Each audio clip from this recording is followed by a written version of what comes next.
Bonjour, mon nom est Maryse Potvin, je suis politologue, sociologue et professeure en sociologie de l'éducation à l'Université du Québec à Montréal et je suis co-titulaire de la chaire France-Québec sur les enjeux contemporains de la liberté d'expression.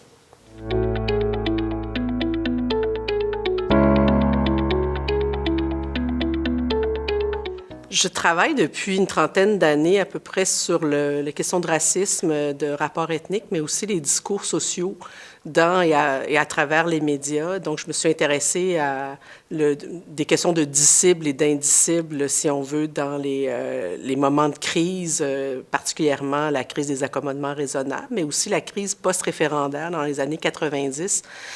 Sur les questions de rapport ethnique et de rapport de pouvoir entre majorité et minorité,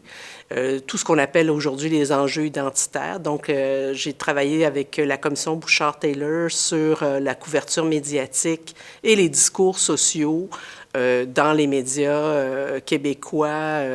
lors de cette crise. Et par la suite, je me suis intéressée à différentes polémiques publiques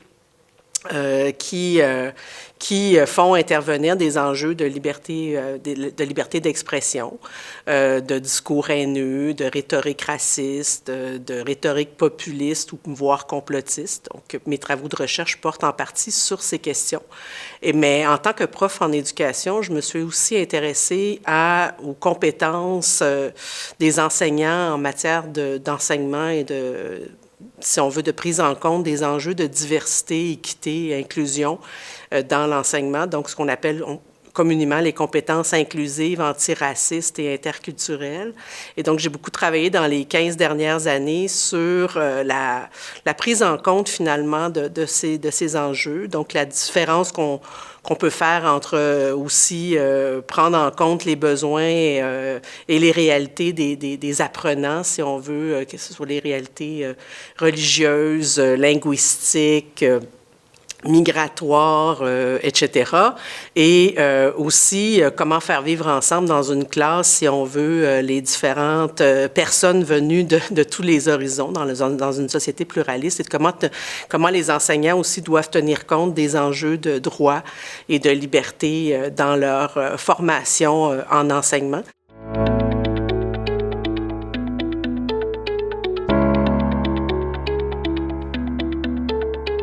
Il y a des enjeux d'abord liés à des formes de montée des totalitarismes et de l'autoritarisme dans l'espace public. On a vu de plus en plus, on voit la guerre culturelle, par exemple, aux États-Unis, la mainmise de certains partis ou groupes d'extrême droite ou gouvernements d'extrême droite qui s'en prennent particulièrement à l'éducation. Et donc, la liberté d'enseignement et la liberté académique et de recherche, là, je dirais universitaire, c'est quand même un enjeu très, très important parce que lorsqu'on fait du pilotage intensif, du pilotage soit économique ou politique, trop intensif sur la science et la recherche, bien, évidemment, on oriente et on oriente finalement les intérêts de recherche dans une logique d'intérêts économiques ou politiques ou gouvernementaux. Et les interdictions dans les dernières années, par exemple, d'utiliser de certains courants théoriques. Là, on voit la critical race theory qui est très critiquée par les gouvernements républicains dans différents États américains, mais aussi en Hongrie, en Pologne, dans l'ancien bloc des pays de l'Est, si on veut, dans l'ancien bloc de l'Est. Donc, on voit beaucoup de la réémergence d'une tentative de contrôler non seulement la recherche et la science, mais aussi l'information, donc la presse. Et donc, les enjeux de liberté d'expression sont très liés non seulement à la question de la liberté académique, mais aussi de la liberté d'expression dans la presse, dans l'espace, dans les sociétés démocratiques. Donc, c'est une atteinte éventuelle à la démocratie de façon plus large dans nos sociétés. Et je vois aussi, dans plusieurs sociétés au Québec, on a vu aussi un certain courant, je dirais, du discours nationaliste qui est devenu beaucoup plus axé sur des enjeux si on veut, identitaire et religieux dans les dernières années, qui était plus linguistique auparavant. Là, le combat était beaucoup plus linguistique, donc les enjeux religieux ont pris beaucoup de place à partir de la crise des accommodements raisonnables. Et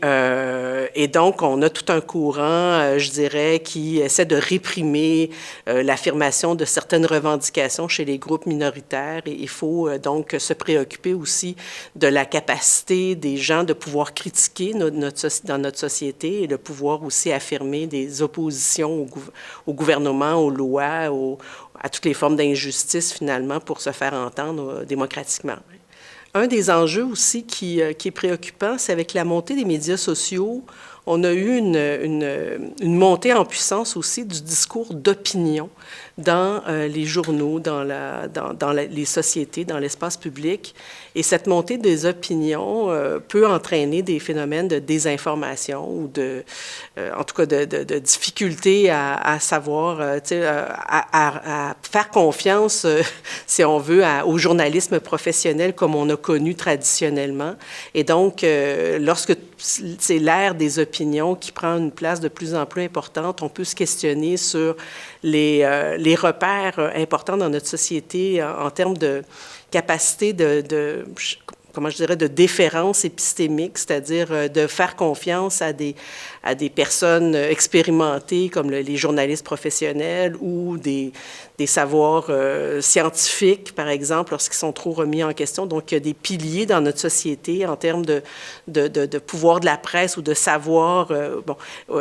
Si on fait de moins en moins confiance à ces piliers-là, on désagrège un peu ces piliers de la démocratie, si on veut, et donc ça devient une ère où tout le monde peut avoir une opinion sur tout, et les opinions populaires se valent autant que les opinions journalistiques ou scientifiques. Et ça, c'est une grande préoccupation que j'ai depuis plusieurs années, qui m'a beaucoup animée dans mes travaux de recherche, en fait, sur les médias et les discours sociaux.